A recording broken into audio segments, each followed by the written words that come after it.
try! Well, round 11 of Astron Life Super Rugby is done and dusted. Stephen Hoyles, what did you make of the round? I'm going to start off with, first of all, we're going to throw some stones at some glass houses. South African Conference, are they struggling more than the Australian Conference is?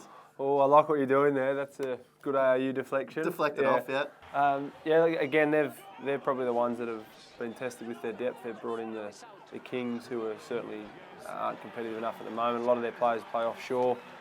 The financial situation in South Africa, the dollar is, it's pretty poor at the moment, or the rand, sorry, is quite poor. So a lot of them are offshore. So yeah, their sides aren't going that well, and we've had an improved couple of weeks. We've seen the Brumbies beat the Bulls.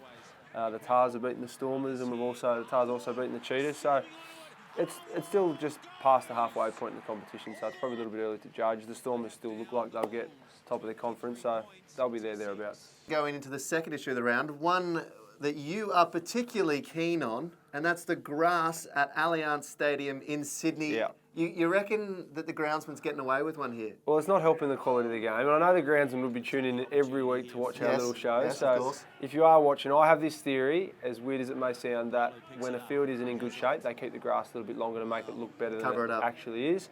And yeah, as a result, you've got players slipping. I'm not making excuses for poor skill, because at time there is issues there. But in general, you go to the Kiwi grounds and they're all really, very trim bowling green-esque, I suppose well, you would saw say. the one in Hamilton, the Chiefs Highlanders game. That game looked lush. It almost looked like fake AstroTurf grass. Allianz gets a lot of football played on it between the A-League, the NRL, and the Super Rugby, of course. And I believe that ANZ's turf is actually better, and they've probably just got to look at ways to keep the quality of it, because Sydney, no rain, you can't have that type of poor quality footy. And again, not making excuses for the individual errors, but the quality of the grass didn't add to it. So trim the grass, fellas, if you're watching.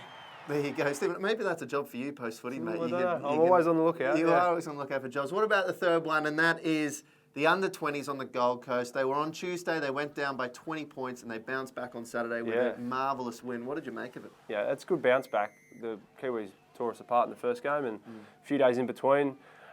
Look, from all reports, this was the Aussies 20s haven't done that well in the World Cup prior, and people are saying this isn't the best squad we've assembled in the last couple of years. But players get wind of that, and all of a sudden they start to get their back up, and maybe they've got a little bit of a point to prove. And Mac Mason came on, returned from a short stint in the Melbourne Storm, I believe, to kick the winning goal on the bell, and the 20s boys turned it around and good on them. They got another camp before they head overseas, and maybe we are a chance, who knows. Well, that was the first time the Australian under-20s have ever beaten the New Zealand under-20s. Obviously that under-20s level have at 21s and under-19s, but the first time ever at the 20s level. So a fantastic achievement for Adrian Thompson and his side, with the World Cup just next month in Manchester. So we'll be looking forward to that. We'll be previewing it all, of course. Manchester, a lovely spot. Never been there. As nice as Bloemfontein. Oh, I don't know. It's hard to top Bloemfontein. All right, leave Bloemfontein alone, will you? Mate, you're the one who comes in here. Well, thank you for joining us. You can catch all the previews, reaction, highlights, everything. Follow it all on Rugby.com.au.